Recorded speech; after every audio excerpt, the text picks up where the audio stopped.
NZ Aerosports, Icarus Canopies, now Gyro. That's right, we've rebranded, and Gyro is our next generation. It honours our founder, as that's the name we knew him by, but Gyro also marks the start of a new chapter. And not to be biased, but it's going to be fucking epic. Long story short, we're more us than ever, so if you're new to the sport, or even a Sky God Ninja Turtle, welcome. I think our valiant leader Lucy, Gyro's daughter, says it best.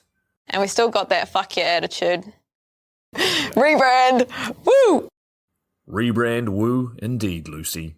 Anyway, head over to gyro.com for more info and get amongst you legends. I was 19, broke, unemployed, and sold my girlfriend's canopy for drug money. So I thought I better sew her a new one.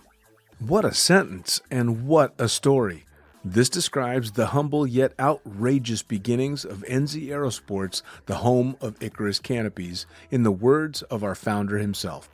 From getting a paratrooper toy from his mom, watching parachutes at the DZ as a 6-year-old, jumping off the wharf with a parachute made from bed sheets, doing his first jump at 16, sewing his first canopy on a borrowed machine at 19, and starting to sell parachutes out of a garage in 1986, Paul Gyro Martin had an undying love for the sky. Our company started with one man with the wildest of spirits and a true blue sky dream, a renegade. In the time that Gyro created and ran the Icarus Canopies brand until he passed away in 2017, he pushed everything he had to its limits. We miss him, and we always will. Gyro is the next generation of NZ Aerosports. It honors our founder, of course, because it was the name we all knew him by, but Gyro the rebrand also marks the start of a new chapter, our next jump. Gyro is the space between sound and silence, art and science, chaos and calm. Gyro is a state of epic tranquility that transcends understanding. That moment, in the door, in freefall, mid-swoop, where nothing but the present exists. A perfect balance of euphoria and thrill. Gyro captures our passion for flying and our commitment to designing break-the-fucking-rules canopies that deliver pilots pure, wild flight.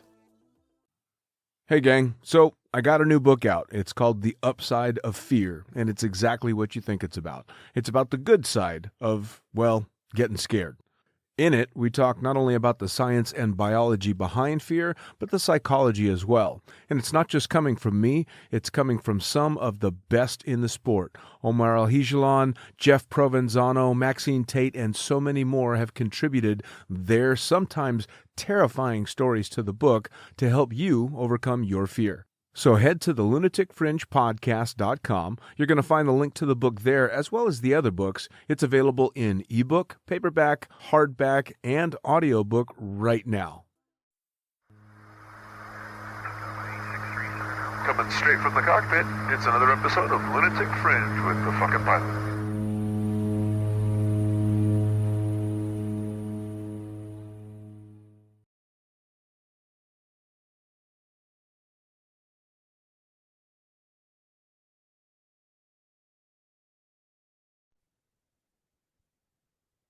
Ready, set, go. Back in the can for another edition of the Lunatic Fringe podcast, and another face across the seas to sit and have a chat with. Tell me, who the fuck are you and what do you do?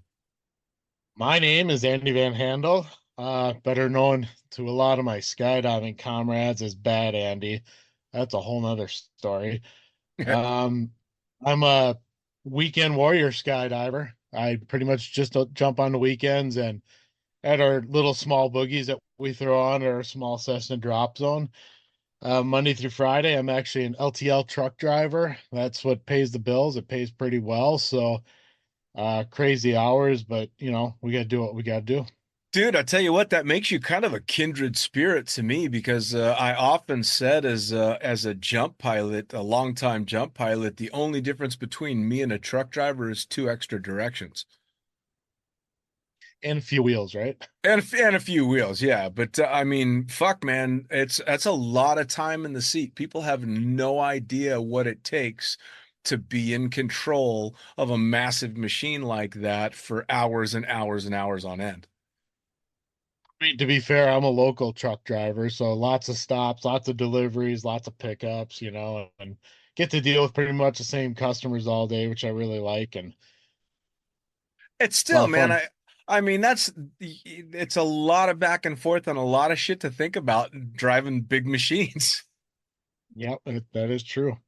So tell me, how did not necessarily skydiving, but anything like that come into your life? Was this something you've been doing all your life, or? Well, my first skydive was November of 1999, so it's 25th season now. Uh, it's something I never really gave a ton of thought to. I was dating a girl for a year, and she's like, "Well, let's try skydiving." So we opened up the yellow pages. For those of you listening who don't know what the yellow pages are, it was this phone book you got when you had a landline phone, and we opened it up. We found the closest drop zone, and we both took the static line first jump course. Um, I can't honestly tell you a damn thing about my first skydive other than the fact I know I did it. Mentally, I blacked out. The old static line hang from the wing strut, off you go. Went to the second jump. I remember being really, really scared, wondering why the fuck I was doing it. Yeah, And then that third jump, for some reason, I'm like, okay, I'm gonna do that third jump, and that was the one that bit me hard. And I just kept going and going. And the girl I started with, she made that third jump with me, and then she's like, "What would you say if I never wanted to skydive again?" I'm like, "That's cool, but I'm not stopping." yeah, And I kept going. And I knew after about that third jump, not just the jumps, obviously that was a huge, huge part of it, but the community. The community was the really, really big thing for me. And I knew I wanted to become a static line instructor. And the time you had to get your coach rating first, you still do.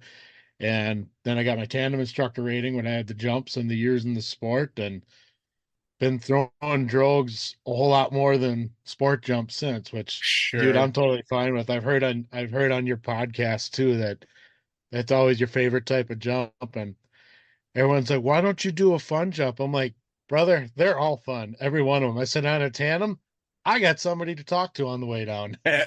Yep, yep. Well, and I mean, it's a comfort thing too, right? I mean, when more than three-quarters of your jumps are attached to another person towing a drogue, that's just what you're comfortable with, you know? So, I mean, if somebody were to ask me the most secure jump for me, it's probably going to be doing a tandem. I remember getting back on a sport rig after having only done tandems for a long time, feeling like there was a whole lot of shit missing. Yeah, it's a crazy dynamic when you think about it, because when you from an instructor's point of view, tandems can be really fucking dangerous. I mean, the gear's different, everything about that jump is different. You're taking an unknown variable strapped to you leaving an airplane. What could Yeah. possibly go wrong, right? Well, that was always the old joke is when people say that they were getting burned out on skydiving or that it just wasn't as exciting as it used to be. You just go, well, get your tandem rating. Yeah, no doubt. So No now, doubt. where was this first jump you did? What drop zone? Okay, so my first jump was at Skydive Adventure in Omro, Wisconsin. It was just west of Oshkosh, where the big fly-in is every year up here. Yeah. And yeah, we jumped all during that fly-in. I don't know Oof. how many times I'd open up the door on a static line instructor, being the instructor, open up the door, look, shut it, tell the pilot to go around because the plane's right underneath us. Uh, there was, they would have a group called Superior Air Parts, I believe, back at the time. Uh, During one of the days at EA, they'd basically rent out the drop zone for all their people. They have a little party. We'd do tandems. I think I was doing small flag jumps at like 200 jumps or something crazy. I look at that now, that's pretty wild. Sure. Um, but I remember one time doing a tandem, and I looked to the north. There was Lake Butamore was there, and I saw two warbirds flying towards me, not at the same altitude. So I'm like, okay, I'm gonna fly this way because they probably have no idea I'm here. And then I look over my shoulder. There was two more, then two more, two more. There was like 11 of them. And the German guy had on me. He's like, "That's as good. That's as fun." And I'm like, dude, you have no idea. I don't need to see that ever again. Yeah, yeah. That's one of those things where ignorance is absolutely bliss. If you don't know how Yeah. fucked up a situation is, it's good. Yep. Yeah, So, that was a fun little drop zone. I made my first, oh God, I don't know, 1,000 jumps there, probably between there and the World Freefall convention. mm. Uh, Now, yeah, Wisconsin's kind of that's a tough place to start out though, because I mean, obviously it's a very limited season. As soon as it starts getting fucking cold, it's cold. yeah, it does. That first year must have been like an El Nino year or whatever they call it, because it was warm in November those first year or two. And man, when I started, I didn't give a fuck how cold it was. Just dress up for it. As long as the plane was flying, and hey, the plane climbs quicker, parachutes fly a little crisper in the cold, right? So Sure.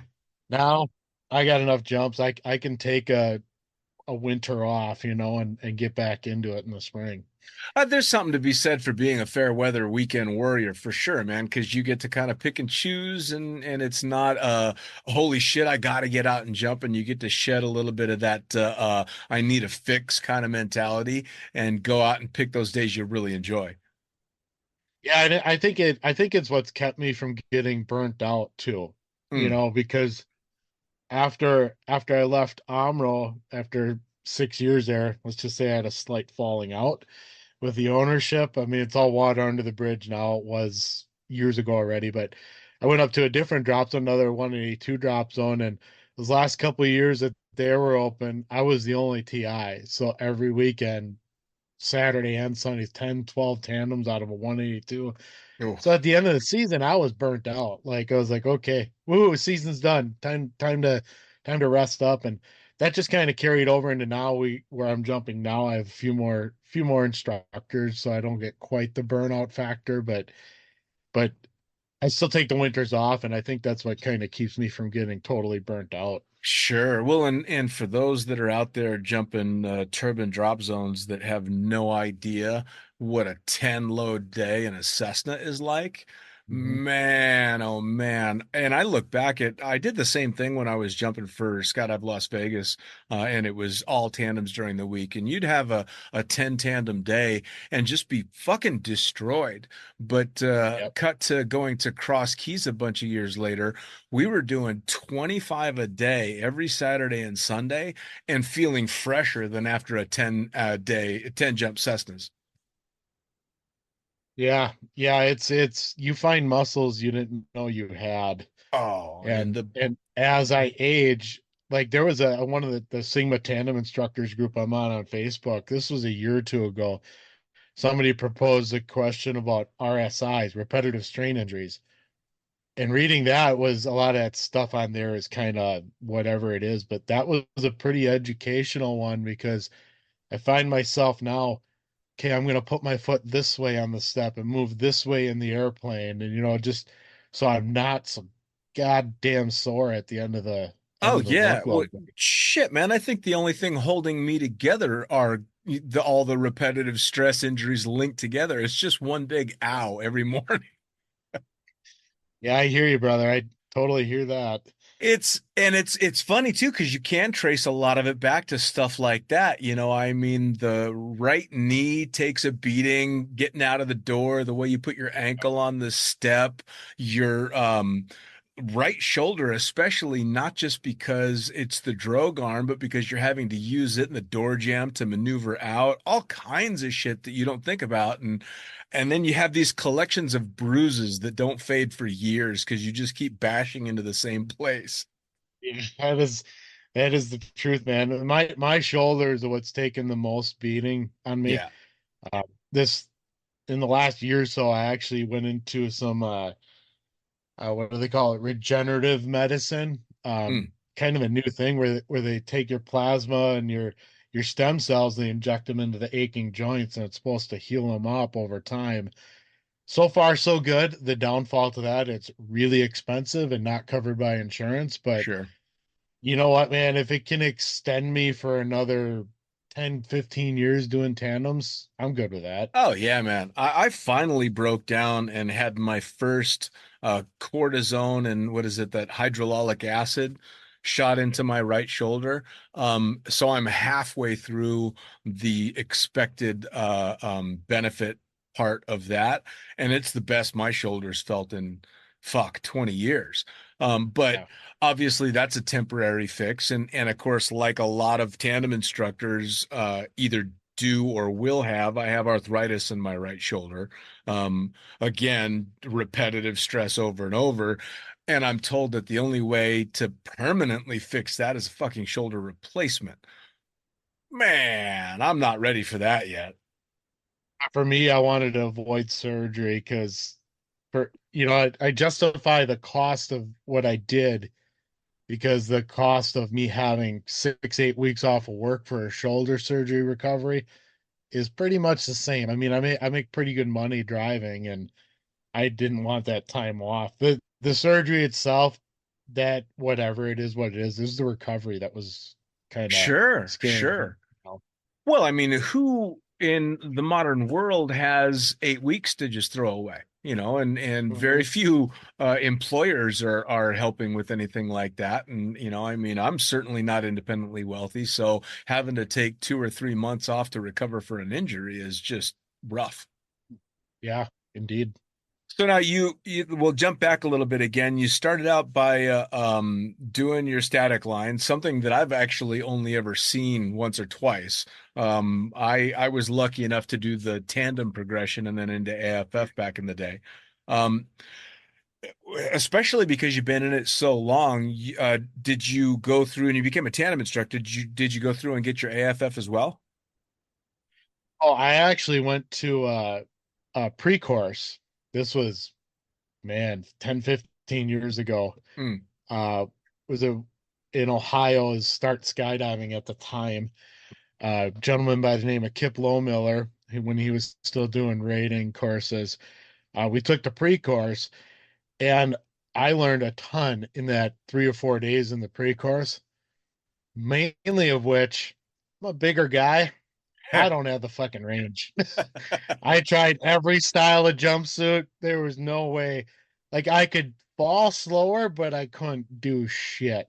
Sure, Now that said, I learned a ton in that pre-course, so it was not a wasted trip. sure. In fact, it's kind of funny going back to this comfort zone and tandems. Kip knew, myself and the other guy that was down there with, he knew tandems were our comfort thing, and they were busy on tandems. Like, why don't you guys go throw a few drugs? Kind of get away from the stress of it. It's like I think of that and I was like, boy, how ironic is that? But yeah, I didn't do the AFF thing. Y- It you I know, just it's I realized it wasn't for me. So It's funny. I did my course, my AFF course at Skydive Arizona with Billy Rhodes long before he passed. And Billy's a big guy, but that guy, I swear to God, he had a fucking anti-gravity vest or something that he could use because he could float like nobody I'd ever seen. And the pre-course is stressful, but the course itself, I wasn't able to go to his pre-course because work just didn't allow it. And I met the guy, and I knew that the AFF course was a mind fuck. Like people had told me, look, only half of this is the jumping. The other half is all the shit they do to you on the ground to make sure you can handle the stress. And I meet Billy, I'm super excited. And if anybody had ever met Billy, he was this big, very southern guy with this very thick accent. And I walk up, Mr. Rhodes, pleasure to meet you. Really excited to do the course. And he's all, I don't believe I saw you in my pre-course. And I'm like, no, no, I wasn't able to make it because of work. And he just kind of smiled and nodded his head. He says, huh, don't believe I've ever passed anybody that hasn't taken my pre-course, but you have a nice night and we'll see you tomorrow in the morning. And I remember just going, oh, it's going to be that kind of fucking week.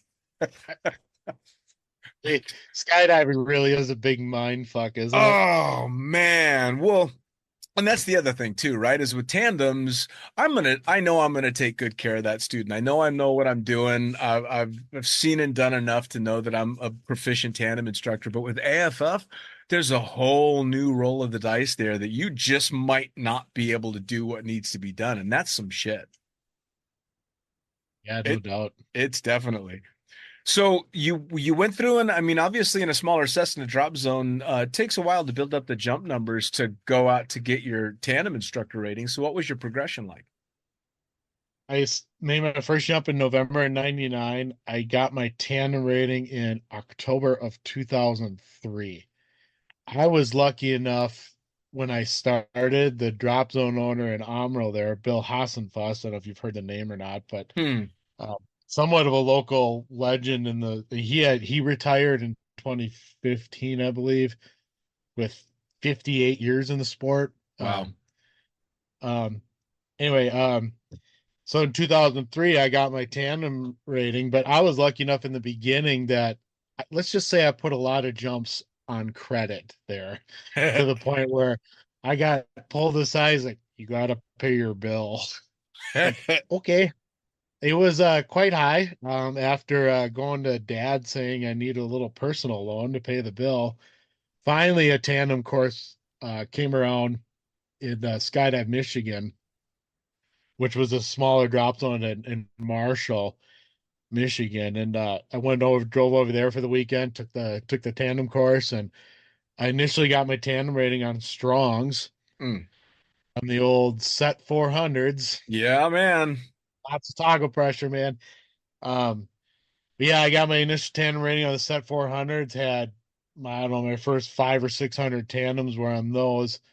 And then when I went up to Green Bay Skydivers in 2006, they had Vectors and Sigmas. So I got cross trained again by Kip Lohmiller Mm. back then. I didn't know Michael Watkins is the guy we always use now. He's our regional director, best at what he does. Uh, anyway, I got Vector rated and Sigma rated as well. And of course, then they phased out all the old Vector rigs, and Yeah. now pretty much have only jumped Sigmas since.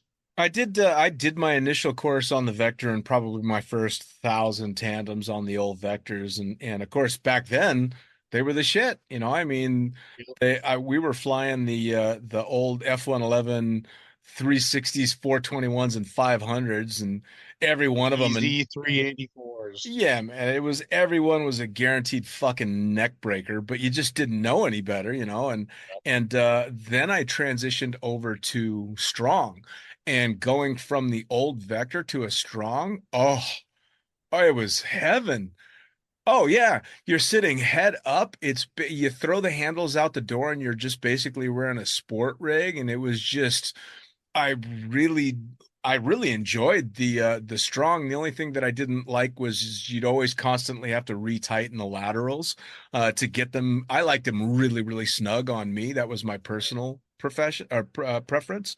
But then of course the Sigmas came along, and hanging off your ass wasn't nearly like it was with the old Vectors, and it was a much more comfortable system. So, but I never had a problem with the Strongs. I quite enjoyed jumping them, and I probably put three, maybe 4,000 tandems on Sigmas I I think the Strongs, or Strongs, I should say. Vectors, and Sigmas are awesome systems. I think they're very user friendly. I actually think they're a little bit safer in some aspects, Sure. but the Strongs were workhorses, man. Yeah, yeah. Those things you could beat the shit out of them. In fact, there's a DZO, one of the DZs up in Wisconsin here. He jumps Sigmas, but he even said he's like from a DZO point of view, Strongs are way better because they're just more durable. Well, and the funny thing is, the Strongs would show up from the factory already ugly as fuck. I mean, True just story. just not a pretty rig. Shit hanging out all over the place, cables Yeah, poking out everywhere, man. It just, if yeah, you didn't know what you were looking at, you would think that that one was in for repair, because holy shit, that can't be right, you know? that's so true. So you mentioned going to the convention, man. I never made it to the convention. That was, I mean, you tell me, what was your experience like? So for a 182 jumper like myself, having never even seen an otter or a casa, and I remember before I went the first time, it would have been 2000, 2001. The last year was in Quincy was the first year that I went, and then the next year went to Rantoul. But this guy said to me, my instructor, he's like, it's like fucking Disneyland for us. You can literally walk up, get on King Air, Casa, Twin Otter, whatever, and it literally was that first day. I think I made 5 or 6 jumps out of all different airplanes, and Nice. so it was a cool experience. The partying was legendary, Sure, before everybody had a fucking camera in their pocket. sure. I mean, that kind of, I think everybody having a camera in their pocket ruined the old school boogie partying, I think, if you know what I'm saying. Sure, sure. Um, Well, who was it? I think it was Uncle Bill told me a story of somebody spiking one of the open water supplies with LSD back in the day in the convention, and this would have been in like the 70s. So you can imagine. yeah. Holy fuck, man. Yeah, it was a good time. I mean, you're camping out at a fucking airport. I had this little two-man tent. So it's in August in central Illinois. So by Ooh. 5 o'clock in the morning, it is a sauna inside the tent. So you're getting up. If you didn't already wake up from Mike Mullins King Air doing the sunrise loads or the hot air balloons 200 yards away from our tents, and All right. you didn't go to sleep, put it that way. Yeah, no. Well, and I mean, that was kind of what it was famous for, right? But it was also like I started in 96, and obviously the reputation for the convention gets around quite quickly. And my instructors, when I initially started, were like, "Yeah, you don't need to go there.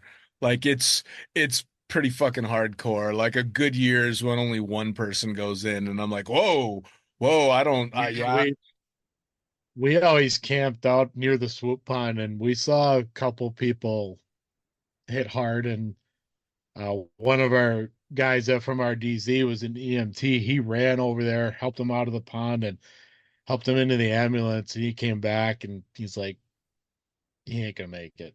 You know, I." just I mean I looked up just in time to see the huge splash and I'm going, oh, that is not good. And when we used to go to the Couch Freaks Boogie as well.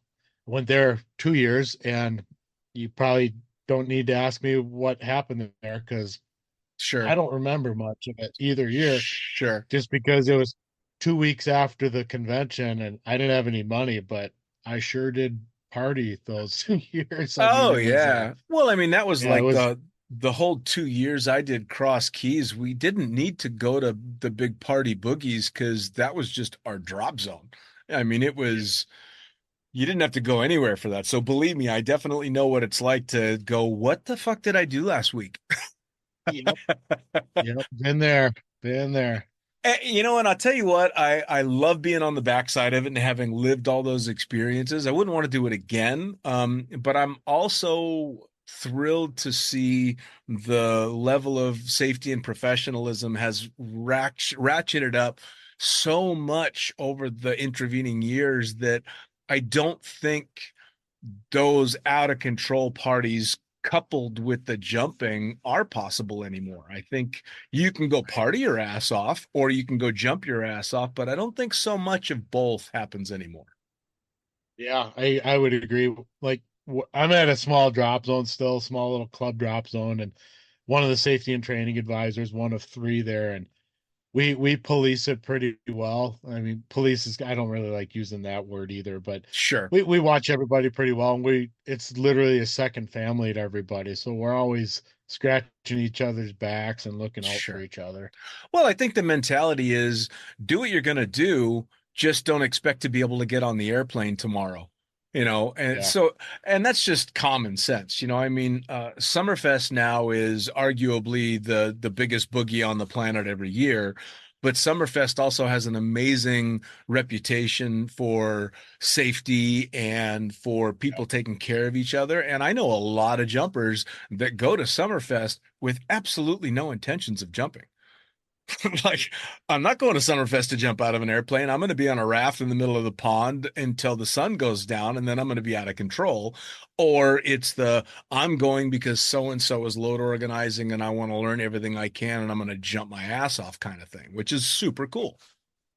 My one visit to Chicagoland Skydiving Center in Rochelle, we went down there seeing the weather forecast, and it's about 3.5 hours or so for me to get there. We saw the weather forecast, and we're all like, "Screw it, let's go down there. We'll camp out. We'll party." And they had to deal with, "Oh, it's your first jump here. It's their first jump was on the house." When we're manifesting, they're telling us, as I look at everybody like, "Well." looks like I know how many jumps I'm gonna do this weekend. The free one, and that was it. But we partied like 3, 4 nights in a row, 3, 4 in the morning, and then we're like 2 weeks later, I finally felt right. I just don't recover like I used to. No, well, that's the thing, right? Is it's the same as with being a busy tandem instructor or being a party skydiver. The older you get, the harder it is to pull off. Yeah, you got that right.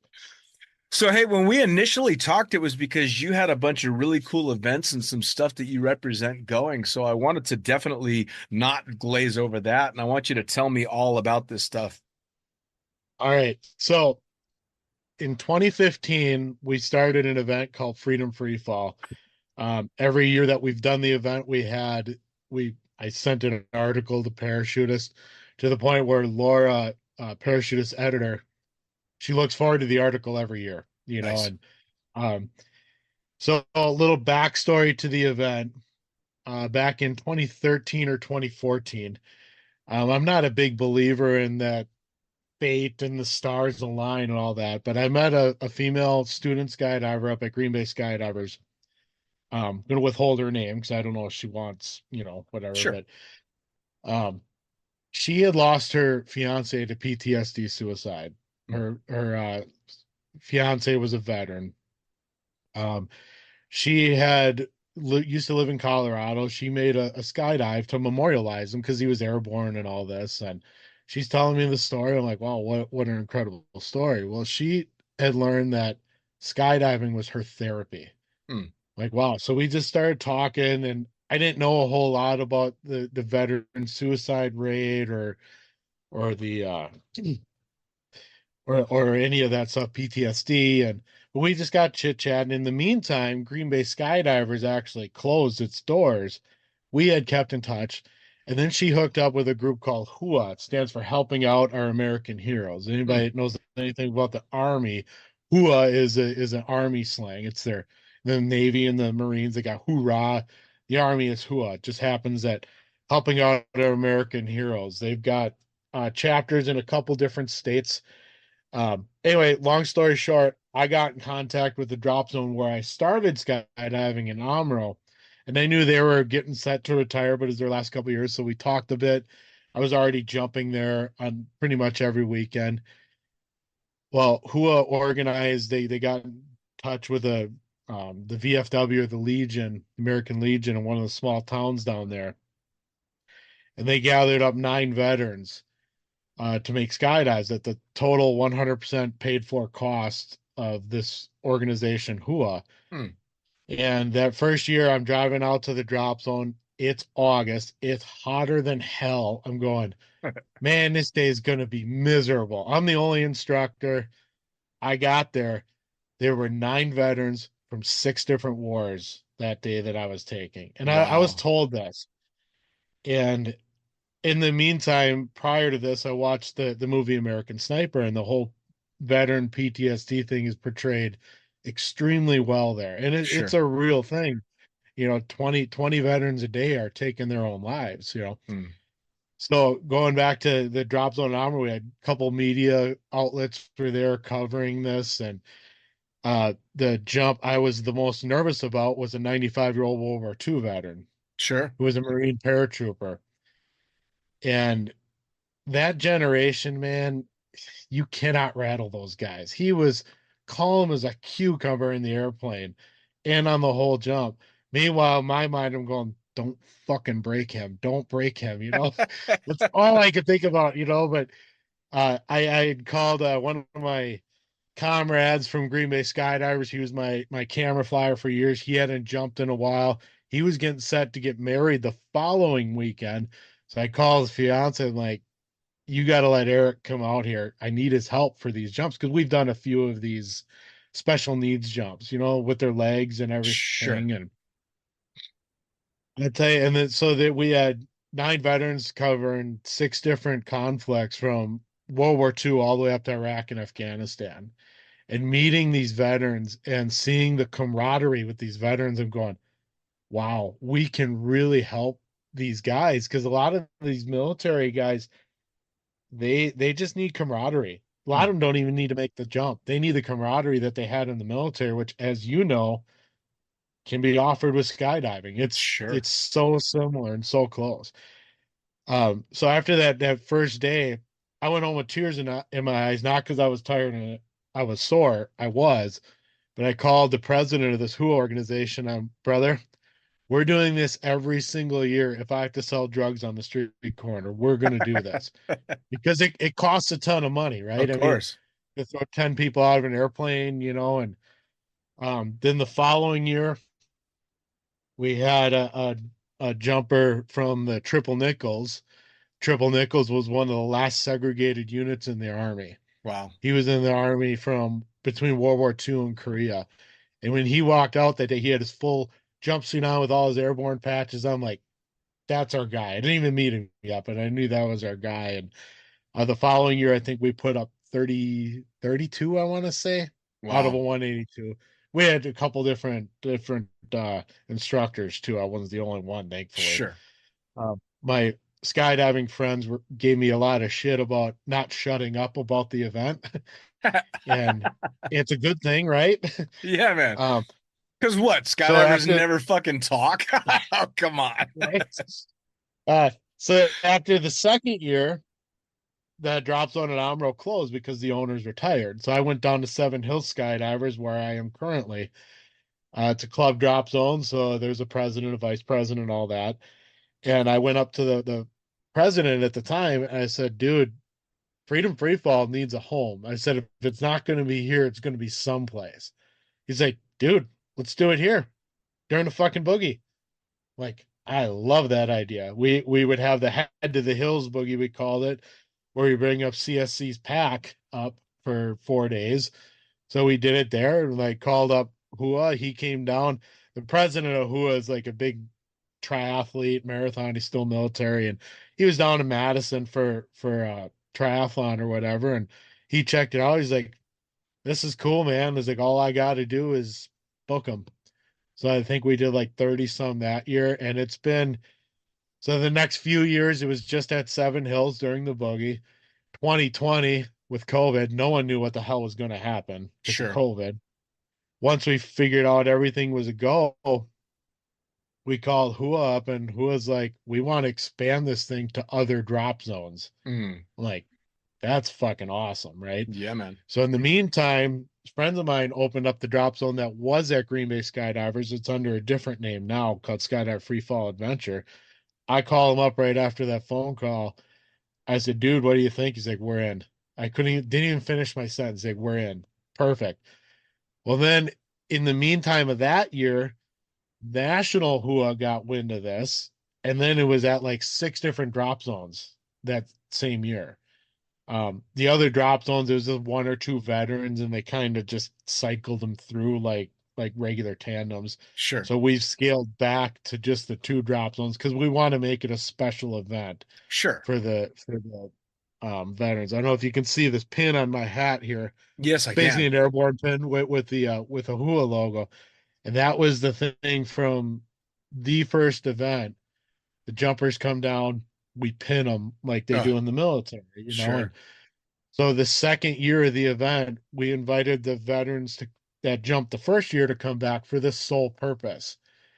And we have a picture out there of a 30-year-old female Kosovo veteran getting pinned by our World War II veteran. He Oh, saluted her. He saluted her, and she was taken back and saluted right back. And we got a picture of it. oh, that's And ridiculously amazing. Ali, our World War II veteran, died a couple of years ago. He's 99. He lived a great life. Sure. But that picture is just like, wow.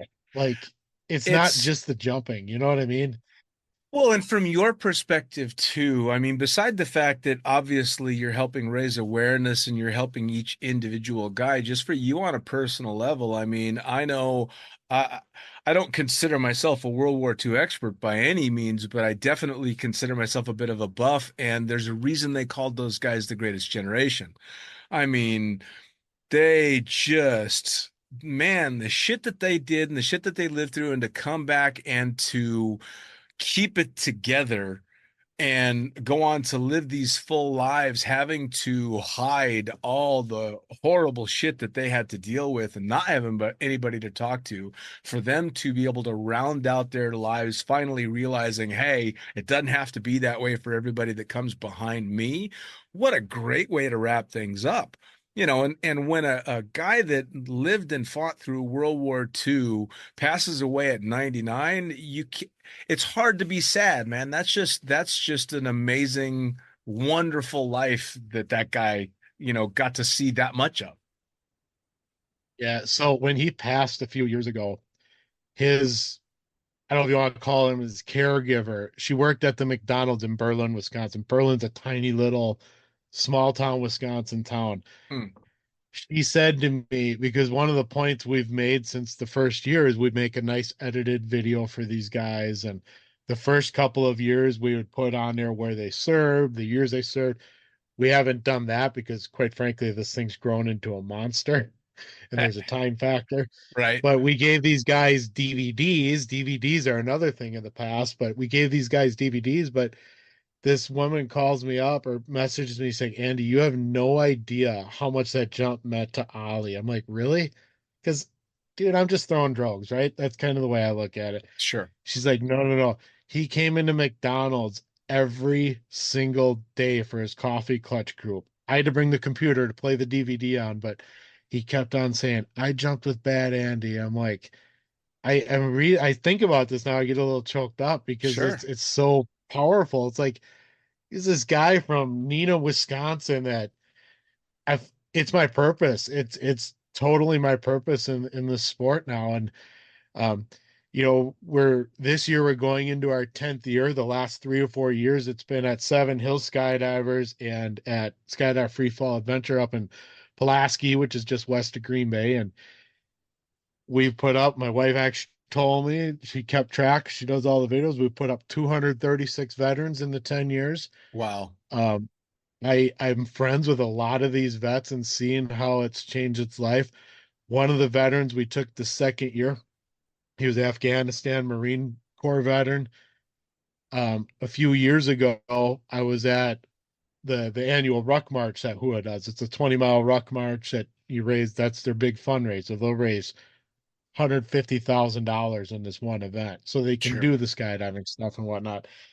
But his civilian boss, who is a guy who helps with HOOAH, does what they call Operation Cold Snap, where they put furnaces into veterans' homes that need them and services and whatnot. But he's like, Andy, you got no idea what that jump did for Chris. I'm like, really? He's like, dude, he was headed down that dark path, and the dark path is usually not good, right? But since that jump, he's like, he's got a wife, he's got a kid, he's got a house, he's all squared away now. Sure. He's like, you were a direct part of that. I'm like, wow, that's heavy. I mean, we know, and every skydiver knows what a transformative experience jumping and the community behind jumping can be. I mean, I can't even tell you how many conversations on this podcast with jumpers who were like, I didn't fucking care if I lived or died before I started skydiving. And then I started skydiving and realized, oh, you mean if I stay alive, I get to keep doing this with those people? Okay. I mean, and some of the best in the world have had that exact thing to say, is skydiving saved my life. And to be able to pass that on to someone who's fighting God knows how many demons is just an amazing thing. I mean, 9/11 comes to mind. I remember right after 9/11 when the whole world was ground to a halt, rightfully so, I suppose. But I remember being out of the drop zone, just hanging out, cursing whoever did that to our country. Yep. Because that was like I wanted to jump all the time back then. Like that was my drug, my fix. And you talk about like therapy. The girl I started skydiving with, when we had broke up, it was tough. But I remember going out to the drop zone, and that was like, talking to her, it's like, oh, I'll stop skydiving for you, which turns out that was bullshit, right? But I made one skydive with a guy who had thousands of skydives. I think I had less than 100 at the time. It was just such a fun skydive. It was like the epiphany jump, going bing, yeah, I'm not quitting this shit. Yeah, This is me. This is who I am, and for sure. yeah, man, it's been a great ride. I think everybody has either that jump or that time in the sport where they actually acknowledge to themselves, "Oh, I'm just a skydiver. Like that's it. Like, It's there's no way back now. Fuck, I guess this is me now." it's not what we do, it's who we are. Yeah. Well, And it becomes so defining, right? yeah. And like I said, after that first Freedom Freefall event, I realized this is gonna take up a lot of my time, but this is who I am now. This is my purpose in the sport. And honestly, up until a couple of years ago, HOOAH did most of the organizing. In the last couple of years, I've kind of taken the reins a little bit because HOOAH's got so many different events and programs they do. They got scuba diving for the veterans, they got whitewater rafting, fishing, volley, you name it, they've got it. And they're always looking to add on, Mm, which always takes a lot of fundraising, a lot of money and all and whatnot. And we're going into this year. It's going to be July 13th at Seven Hills Skydivers near Madison. July 20th at the next drop zone at Skydive Free Fall Adventure. This is the first year we're doing two separate dates. Somewhat selfishly on my part, I suggested this because of the fact that I want to be at both events. It's the 10th anniversary. sure. So I'm like, yeah, I want to be at both. And so maybe it's a little selfish on my part, but man, there is nothing better than seeing the transformation. You know this as a TI. In fact, I Sure. took our club president's son over Washington Island, Wisconsin this past summer. And before the jump, you could tell shit was bothering him. After the jump, total transformation. During the skydive, and I landed, I'm like, that was fucking awesome. Just because of you could see it, like Oh yeah. it fixed. It's like a fix for him, man. But yeah, yeah, the Freedom Free Fall, where our goal is gonna try getting 20 veterans out with tandem with paid video. It's probably going to be hand cam video because of limited capabilities of the 182 aircrafts. But Sure.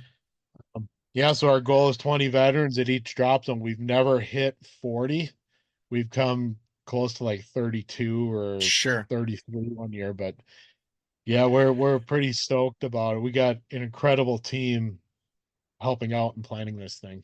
Do you think looking down the road, if it keeps to grow the way that it has, you'd be looking at bringing in an aircraft and other instructors to make a larger event at one facility? We actually talked about that this year. We talked about having a single event up at Pulaski, by Green Bay there.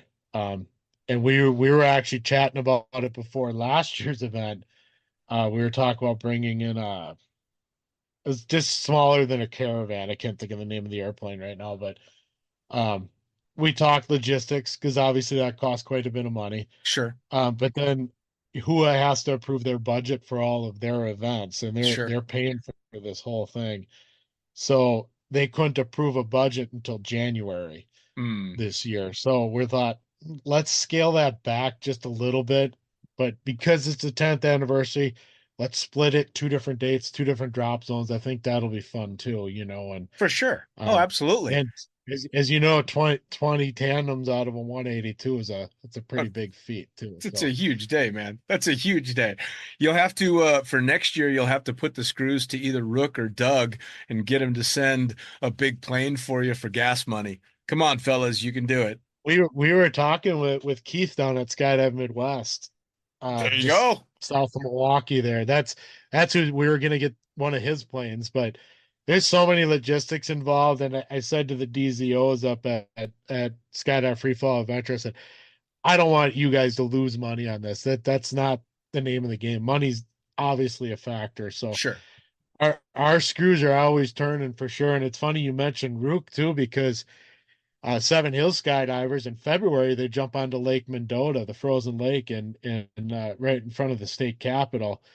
And we call it the ice jumps. And man, Seven Hills Skydivers is like the little DZ that makes a whole lot of noise because Mm. that event picked up a lot of ears. And was it 2 years ago? Rook flew his caravan for it. So I mean, you make enough noise. It's what I found out. You talk enough, you make enough noise.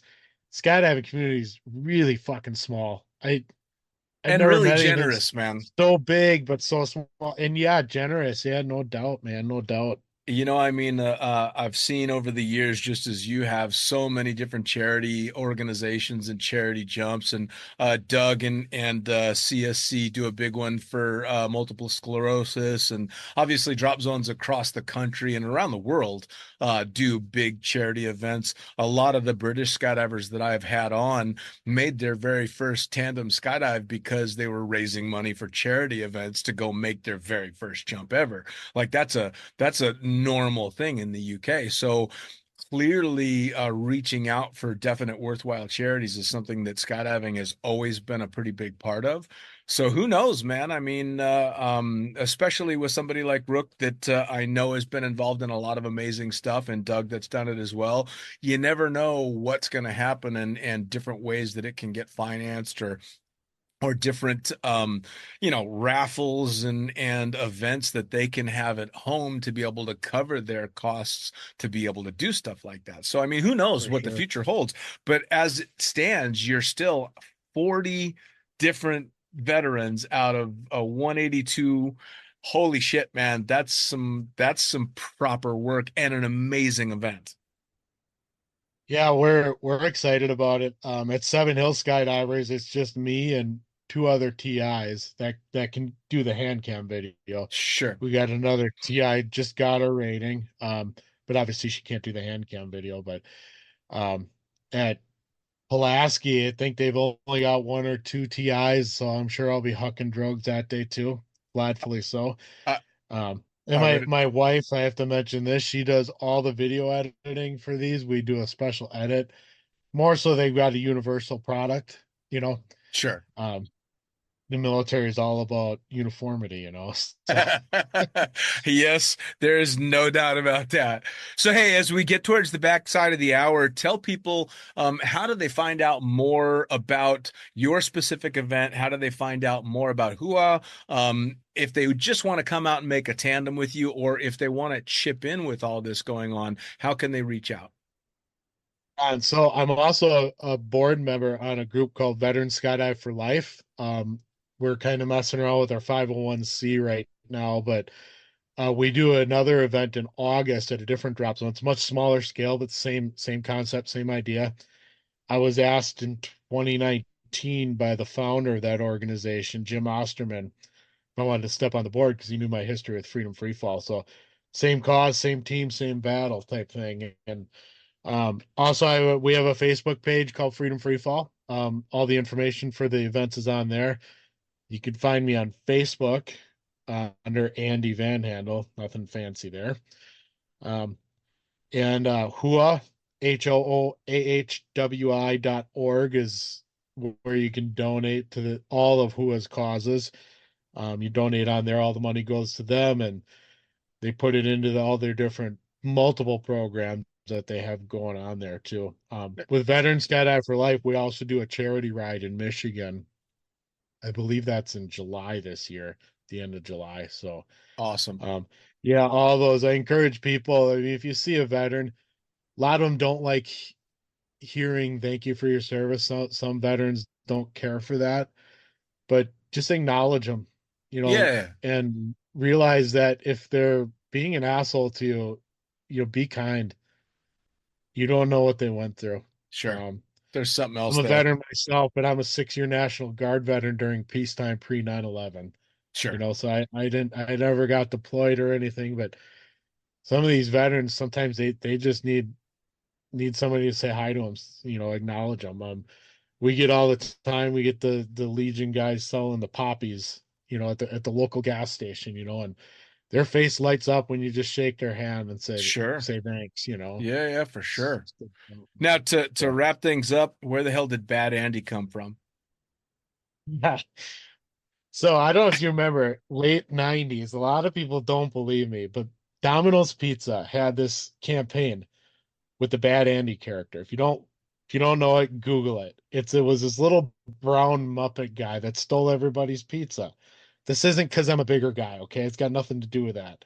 Or maybe it does. But being a bigger guy, I suppose, I would go low on some RW jumps. They get down, they're like, bad Andy. But the Domino's Pizza thing was really popular for about 3 months. And that's where it came from. And I do have to get this out, this little quick little story. We were down at Skydive Chicago one year. I don't remember if it was for Summerfest or not. Planes are going, it's really loud. This goes to my buddy Russ. This happened in the fucking hangar, not in the fucking bar. We'll take this to our graves with us, okay? But somebody asked me, what's your name? And I said, Bad Andy. She's like, Bad Landing? I'm like, no, Bad Andy. I'm not denying that part happened. The debate between my buddy and I is where it happened, but it happened at Skydive Chicago's hangar, south side, on a green vinyl couch. It did not happen in the bar. All right.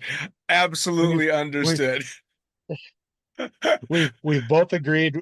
We've both agreed we're going to take this to our graves with us and probably do the eulogy that way. Yeah, fair enough. Well, as you should, right? I mean, sadly, going to skydiver funerals, the one thing you can count on is someone's going to say something inappropriate and fucked up, and it's going to be your favorite part of the entire thing, because that's probably what the dead person would have enjoyed the most. Exactly. Andy, I'll tell you what, man, I cannot thank you enough for taking time on Easter Sunday of all days. I know your wife's going to kill you if we keep this up too much longer. So thank you so much for hopping on and talking to us and telling us, not just telling us about the event, but on holding the event and keeping it going and doing something really awesome for these veterans. Brother, I appreciate it, man. I appreciate you having me on and get this thing out there. So, and I'm kind of glad we did it a little bit early too, because we had all alternate plans. Now we can go back to the originals for today. Well, there you go. Well, it works out perfect, man. I appreciate it. Andy, you take care of yourself. All right, brother. Thank you. See ya. Well, there you have it. Another episode of the Lunatic Fringe podcast, brought to you as always by, well, wait, not as always, actually. Brought to you now by Gyro. Formerly known as NZ Aerosports, you'll head to gyro.com for their next level line of canopies. By Pussfoot, the Extreme Sports Collective. Head over to pussfoot.com to check it out. By Summit Parachute Systems, check out summitparachutesystems.com to talk to Jarrett Martin and the gang about kick-ass pilot rigs, rigging courses, and more. By Flyaway Indoor Skydiving, go to flyawaytn.com and check out all the cutting-edge stuff to come. By Pure Spectrum CBD, head to purespectrumcbd.com to check out their wide range of CBD products. And as for us, head to the lunaticfringepodcast.com to listen to any of the hundreds of episodes currently available, hit the link for our YouTube channel, pick up your copy of the Lunatic Fringe book or The Accidental Stripper, and get a sneak peek at upcoming guests. Once again, thanks for listening. We'll see you next time.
Tandem.